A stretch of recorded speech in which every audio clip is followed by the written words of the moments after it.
नमस्कार दोस्तों, आप सभी का राठौर वर्ल्ड की दुनिया में फिर से एक बार हार्दिक अभिनंदन है। मित्रों, आज हम हिंदी व्याकरण के अंतर्गत जिस टॉपिक की चर्चा करने चल रहे हैं उसका नाम अनेकार्थी शब्द है। ये प्रतियोगी परीक्षाओं में या अपने जीवन में इस टॉपिक का बहुत ही महत्व है। मित्रों, अनेकार्थी अगर इस शब्द की संधि की जाए तो ये दो टर्म्स में टूटेगा, अनेक प्लस अर्थी। अनेक प्लस अर्थी, और अर्थी का मतलब होता है अर्थ वाला, अर्थ वाला। इसमें दीर्घ संधि हुई। अनेक अर्थी यानी ऐसे शब्द जिनके एक नहीं अनेक अर्थ हों, वे अनेकार्थी शब्द कहलाते हैं। जैसे आपको मैं एक पॉइंट समझा रहा हूँ, एग्जाम्पल के थ्रू मैं एक एग्जाम्पल ले रहा हूँ। क्या एक शब्द हरि, और हरि कई बार एग्जाम्स में पूछा हुआ है यार, कई बार एग्जाम्स में पूछा हुआ है। और मैं एक एग्जाम्पल ले रहा हूँ कि हरि मिलन गए हरि से, हरि मिलन गए हरि से, हरि से हरि थे हरि के पास, हरि थे हरि के पास, है ना। हरि मिलन गए हरि से, हरि थे हरि के पास, हरि कूद गए हरि में, हरि कूद गए हरि में, हरि में ये हरि हो गए, ये हरि हुए उदास, ये हरि हुए उदास, ये हरि हुए उदास। ठीक, ये दो लाइनें हैं। देखो यहाँ पर हरि शब्द का कई बार प्रयोग किया गया। हरि मिलन गए हरि से, हरि थे हरि के पास, हरि कूद गए हरि में, ये हरि हुए उदास। यहाँ पर इस हरि का अर्थ, इस हरि का अर्थ सांप है। एक हरि का अर्थ क्या होता है? सांप। ये हरि का अर्थ है मेढक, मेढक। और इस हरि, ये हरि मेढक ही है, और इस हरि का तात्पर्य तालाब है। इस हरि का अर्थ तालाब है, और ये हरि भी, और ये दोनों हरि, ये हरि मेढक और ये हरि तालाब, और ये हरि सांप। ठीक है, तो अब इन काव्य पंक्तियों का क्या अर्थ निकलता है कि हरि मिलन गए हरि से, हरि थे हरि के पास, हरि कूद गए हरि में, ये हरि हुए उदास। अर्थात मेढक सांप, ये सांप मेढक से मिलने गया, यानी सांप मेढक को देखकर उसको खाने गया। और अब आप सभी जानते हो कि मेढक का सबसे बड़ा दुश्मन कौन है? सांप है। वैसे ही जैसे शेर हिरण का दुश्मन है। तो सांप ने देखा हरि को, तो इसको निगलने के लिए, यानी हरि मिलन गए हरि से, सांप निगलने के लिए किसके पास गया? मेढक के पास गया। लेकिन संयोग क्या था कि हरि थे हरि के पास। इस हरि का मतलब मेढक है, और एक हरि का अर्थ तालाब होता है। यानी मेढक किसके किनारे पर था? तालाब के किनारे पर था। और जैसे ही मेढक ने सांप को देखा तो हरि कूद गए हरि में। मेढक कहाँ कूद गए? तालाब में। तब जब इन हरि को, इस हरि को, सांप को इस मेढक से, हरि से मिलन नहीं हुआ, यानी नहीं निकल पाए, नहीं आहार बना पाए, तो ये हरि हुए उदास। तो ये सांप क्या हो गया? उदास हो गया। तो ये शब्द जो था हरि अनेक अर्थ वाला था, अनेक अर्थ इसके यहाँ पर बताए गए। और इस हरि का सिर्फ यही अर्थ नहीं है, हरि, सारंग, सलील, ये ऐसे शब्द हैं द्विज जो कई बार पूछे जाते हैं। और हरि का अर्थ मित्रों विष्णु भी होता है, हरि का अर्थ चांद भी होता है, हरि का अर्थ दांत भी होता है, हरि का अर्थ सूर्य भी होता है, हरि का अर्थ घोड़ा भी होता है, हरि का अर्थ कामदेव भी होता है, हरि का अर्थ आग भी होता है, हरि का अर्थ हंस भी होता है, और हरि का अर्थ किरण भी होता है। तो ये हरि के अनेक अर्थ हुए, तो ये हुआ हरि अनेकार्थी शब्द हुआ। ठीक है, कुछ लोगों को यह भ्रम आ जाता है कि अनेकार्थी ही पर्यायवाची है। तो नहीं, आज इस भ्रम को मैं क्लियर कर दूं। जैसे मैंने अगर लिखा यहाँ पर, मैं यदि पानी का पर्यायवाची लिख रहा हूँ, तो पानी का अगर मैं पर्यायवाची लिखूं तो पानी का पर्यायवाची क्या होगा? जल, नीर, तोय, अम्बु, अम्बु, सलील, सलील, सारंग। ठीक है, ये मैंने पानी के पर्यायवाची लिखे। और हरि का जब मैं अनेकार्थी शब्द तो बता रहा था, हरि का मतलब सांप, हरि का मतलब तालाब, हरि का मतलब मेढक, है ना, हरि का मतलब विष्णु, हरि का मतलब किरण, हरि का मतलब सूर्य, हरि का मतलब चांद। तो अंतर क्या है? और यहाँ मैं यदि हरि का अनेकार्थी लिखूं तो मैंने लिखा मेढक, तालाब, है ना, किरण, सूर्य, चांद, ये सब मैंने क्या लिखा? अनेक आर्थी लिखा। तो इनमें अंतर क्या, डिफरेंस क्या है? देखो, जल का मतलब, जल का पर्याय भी नीर है, नीर का अर्थ भी तो है, तो का अर्थ भी अंबु है, अंबु का अर्थ भी सलील है, और सलील का अर्थ भी सारंग है, और इन सभी का अर्थ पानी है। लेकिन हरि का अर्थ तो मेढक है, तालाब है, किरण है, सूर्य है, चांद है, लेकिन चांद का अर्थ सूर्य नहीं है, या सूर्य का अर्थ किरण नहीं है, और किरण का अर्थ तालाब नहीं है, तालाब का अर्थ मेढक नहीं है। अगर इन सभी का अर्थ समान हो जाता तो ये पर्यायवाची हो जाते। यही डिफरेंस है, this is the difference between अनेकार्थी एंड पर्यायवाची शब्द। तो ये कभी भूल मत करना कि अनेकार्थी ही पर्यायवाची है। और एग्जाम्स में पूछता क्या है कि इनमें से सारंग का कौन सा अर्थ नहीं है या कौन सा अर्थ है। तो पर्यायवाची और अनेकार्थी में बहुत बड़ा डिफरेंस है, ठीक है। तो चलिए हम ऐसे अनेकार्थी शब्दों की चर्चा इस वीडियो में करेंगे जो बार बार एग्जाम्स में पूछे गए हैं, कई बार एग्जाम्स में आए हुए हैं। आपने सुना होगा द्विज कई बार पूछा, हरि कई बार पूछा, सारंग कई बार पूछा। तो ऐसे ही शब्दों की चर्चा इस वीडियो के अंदर होगी जो एग्जाम्स में आए हैं, और मुझे भरोसा है कि आने वाले एग्जाम्स में भी इन्हीं अनेकार्थी शब्दों में से आपको पूछा जाना चाहिए। मित्रों, हम परीक्षा में पूछे हुए कुछ महत्वपूर्ण अनेकार्थी शब्दों की चर्चा करते हैं, जैसे हरि, जिसके विषय में मैंने व्याख्या भी किया कि हरि का मतलब सांप भी होता है, मेढक भी होता है, तालाब भी होता है, विष्णु भी होता है, चांद भी होता है, दांत भी होता है, सूर्य भी होता है, घोड़ा भी होता है और हाथी भी होता है। इस टॉपिक से आपको पर्यायवाची याद करने में भी सहायता मिलेगी और आपको श्रुतिसम भिन्नार्थक का भी गणित सेट होगा। और एक बात और बता दूं, इसमें कोई ट्रिक नहीं चलता, चीज़ों को 2-4 बार ऐसे कान में तार लगा के सुनना होगा तो आपको दिमाग में सेटिंग बन जाएगी। तो ये हरि शब्द के अर्थ थे, इसमें मैंने उदाहरण से बताया था। अब अगला शब्द नाग है, और नाग का मतलब मित्र घोड़ा होता है, सर्प भी होता है। देखो, हरि का मतलब भी सांप और नाग का मतलब भी सांप, तो सांप के 2 पर्यायवाची आपके तैयार हो गए, हरि और नाग। फिर क्या कहता है, हाथी का अर्थ, ये नाग का अर्थ हाथी भी होता है, पर्वत भी होता है और बादल भी होता है, जबकि नग का अर्थ नगीना और संख्या होता है। अब आया बात द्विज। द्विज ये द्वि से बना हुआ है, और द्वि का मतलब 2 होता है। अक्सर द्विज उन शब्दों को कहते हैं जिनकी उत्पत्ति 2 बार में होती है, जैसे पक्षी। तो पक्षी की भी उत्पत्ति 2 बार होती है, उस पहले वो अंडे के रूप में रहता है, फिर अंडा से जन्म लेता है और बच्चे जीव के रूप में आता है, तो 2 बार जन्म लिया। द्विज, द्वि और जम ने जन्म लेना, अक्सर यही होता है। अंडज भी जीव बनने से पहले अंडा में था, तो एक बार मां के गर्भ से अंडे के रूप में जन्म लिया, फिर जीव के रूप में जन्म लिया, तो अंडज हुआ। चंद्रमा की भी कलाएं होती हैं जो बदलते रहती हैं, तो इनका जन्म बदलते रहता है, इसलिए इन्हें भी द्विज कहा गया। और ब्राह्मण भी चूंकि 2 बार में जन्म लेता है, आपको नहीं पता, पहले वो एक साधारण मानव के रूप में मां के गर्भ से जन्म लेता है, और जब उसका कर्म यज्ञोपवीत होता है, जब जनेऊ धारण करता है, तब वो ब्राह्मण कहलाता है। तो उसका उस तरह से 2 बार जन्म हुआ, एक ब्रह्म धर्म के रूप में और एक मां की कोख से। और दांत भी 2 बार जन्म लेते हैं, एक दूध के दांत होते हैं और एक रोटी के दांत होते हैं, ठीक है। तो ऐसे द्विज में 2 बार जन्म लेने वाले शब्द होते हैं। अब देखो, वेरी इंपॉर्टेंट वर्ड गो, और गो का मतलब ये कई बार पूछा हुआ है कि इनमें से किस शब्द का अर्थ गो नहीं है या किसका अर्थ गो है, तो ये दिमाग में रखना। गो का अर्थ गाय भी होता है, नदी भी होता है, पृथ्वी भी होती है, और आकाश, अंबर का पर्यायवाची तो आकाश है, और अंबर आकाश और गो आकाश के पर्यायवाची हैं, और तारा भी होता है गो का। तो ये गो के कई अर्थ हुए, गाय, नदी, पृथ्वी, आकाश और तारा। अर्क का अर्थ इंद्र भी होता है और सूर्य भी होता है, देख रहे हो, सूर्य से रिलेटेड कई सारे वर्ड्स हैं।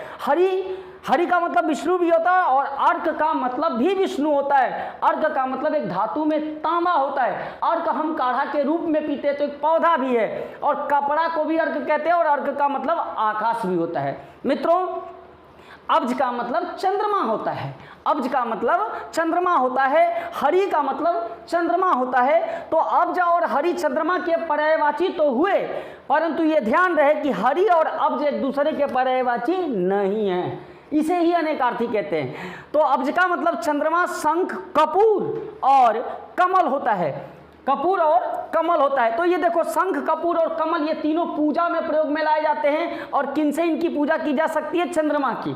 तो अब ऐसे आप दिमाग में सेटिंग बना सकते हो। Sarang, very important word, Sarang, Sarang Naini, Sarang Vaini, Sarang मिलन सारंग को।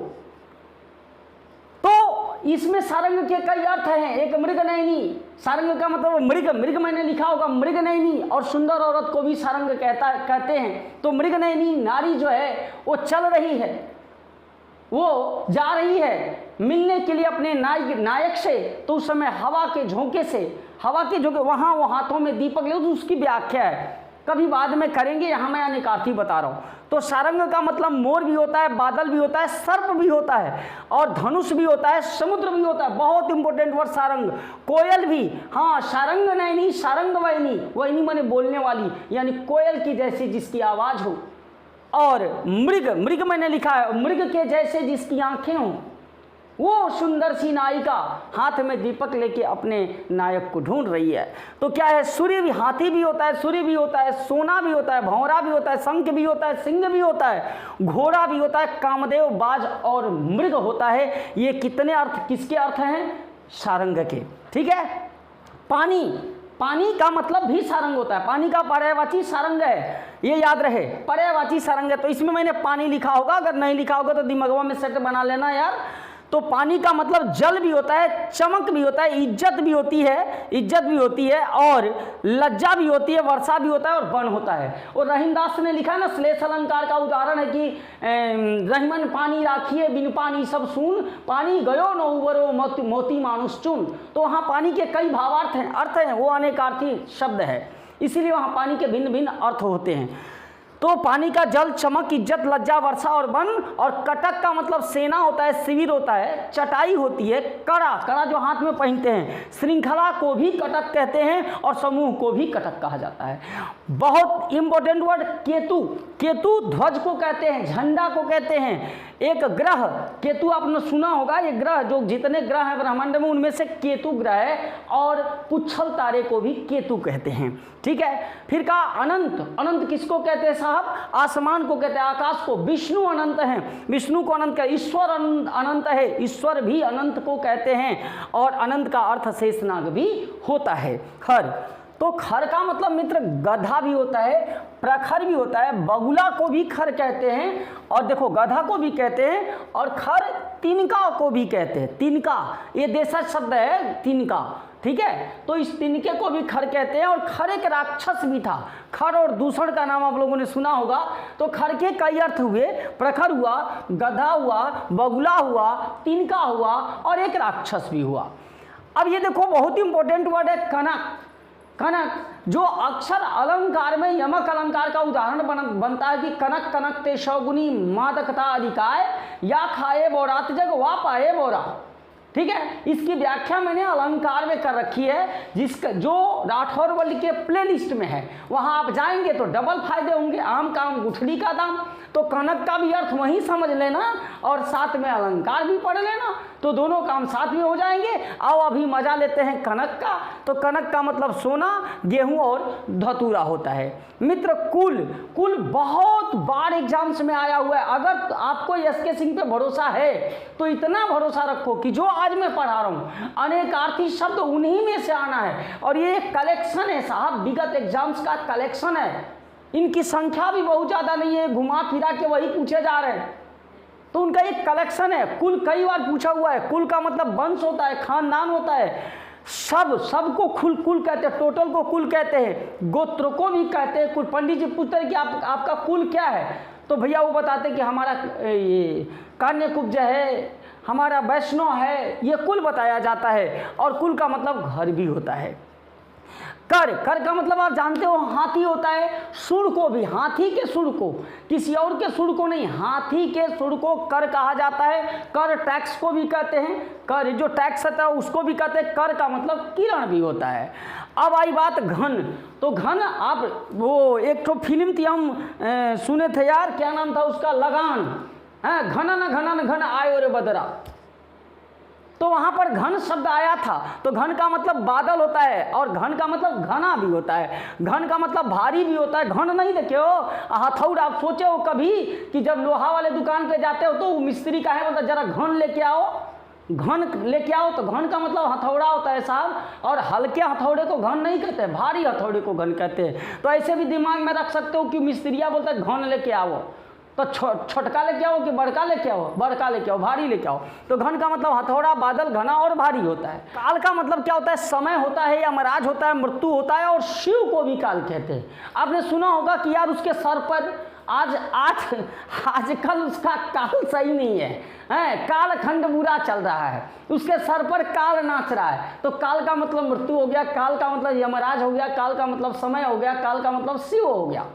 ये सभी अर्थ किसके हैं, अनेक अर्थ किसके हैं, काल के हैं। और गुरु, गुरु का मतलब क्या, गुरु क्या हाल चाल है। तो आप अपने बड़ों को, श्रेष्ठ को, और गुरु एक पद भी है, शिष्यों के लिए गुरु का बहुत बड़ा महत्व है। तो गुरु अध्यापक को भी कहते हैं। और लघु का विपरीतार्थक गुरु होता है। मैं विलोम शब्दों का भी एक वीडियो बहुत जल्द लेके आने वाला हूं। तो लघु का विलोम क्या होता है, गुरु होता है। तो इसको भारी भी कहते हैं, बड़ा भी कहते हैं और श्रेष्ठ भी कहते हैं। वर, वर तो आप बहुत रिलेटेड वर्ड है। वर किसको कहते हैं, दुल्हा को कहते हैं। और वर का वधु, ठीक है। तो वर दुल्हा को कहते हैं वरदान, आपको मैं वर देता हूं, आपको मैं वर देता हूं कि आप सभी लोग एसआई में पास हो जाइए, आपको मैं वर देता हूं कि आप सभी लोग जीवन में सफल हो जाइए। तो ये वरदान है। और वर पति को भी कहते हैं, वर आशीर्वाद को भी, और वर श्रेष्ठ को भी कहते हैं। मुनिवर, इसीलिए शब्द कहा गया मुनिवर। तो मुनिवर का ही शब्द होगा मुनिश्रेष्ठ, तो वर श्रेष्ठ को कहते हैं। अंबर, अंबर का मतलब वस्त्र होता है, और अंबर का मतलब आकाश होता है, जिसके ऊपर लड़कों को समास में लेके बड़ा कंफ्यूजन रहता है। पीतांबर, जिसका मतलब होता है पीला वस्त्र। पीतांबर बहुब्री भी है और पीतांबर कर्मधारय है। पीतांबर बहुब्री होता है तो उस समय अंबर का अर्थ वस्त्र है, और पीतांबर जब कर्मधारय होता है तो अंबर का अर्थ आकाश है। एक चीज से कई टर्म्स रिलेटेड हैं इससे। यार आज के टॉपिक से तो बहुत कुछ क्लियर होने वाला है। और आज के टॉपिक में कोई ट्रिक नहीं, आपको इन चीज़ों को 2-4 बार सुनना होगा। कान में तार लगा के सुन लोगे 2-4 बार, गारंटी है आपका हो जाएगा। और नहीं ऐसा करोगे, बार बार थोड़ा एक बार नहीं देखोगे तो कहानी खत्म। अंबर का मतलब बादल भी होता है, अंबर कपास को भी कहते हैं। और अबरक एक धातु होती है, उसको भी अंबर कहते हैं। और एक नज़र, एक अलग तरह की नज़र को भी अंबर कहा जाता है। कैसी नज़र, ये यहाँ पे नहीं, ये कैसी नज़र, इसकी चर्चा हुई है रस में, जहाँ मैंने बताया है कि नज़र सनम को नज़र सनम से नज़र मिलाते नज़र ने देखा, और नज़र मिली जब नज़र सनम से नज़र झुकाते नज़र ने देखा। ये संयोग श्रृंगार का उदाहरण है, वहाँ पे मैंने इस नज़र की चर्चा की है। अक्षर, अक्षर, क्षर का मतलब क्या होता है, टूटना, खंड होना, नष्ट होना। और अ एक उपसर्ग है, और अ का मतलब नहीं। तो अक्षर में वे ही शब्द आएंगे जिनका खंड नहीं हो सकता, जिनका विनष्टीकरण नहीं हो सकता, जो समाप्त नहीं हो सकते। इसीलिए अक्षर का अर्थ ब्रह्मा है, और ब्रह्मा अनंत है, आज भी था, कल भी था, हमेशा रहेगा। इसलिए अक्षर का मतलब ब्रह्मा भी होता है। अक्षर का मतलब वर्ण भी होता है। भाषा की सबसे छोटी इकाई वर्ण होती है, जिसका क्षर नहीं हो सकता, जिसका क्षरण नहीं हो सकता, जिसका खंड नहीं हो सकता। फिर कहता है कि आत्मा नैनम छिन्दन्ति शास्त्राणि नैनम दहति पावकः।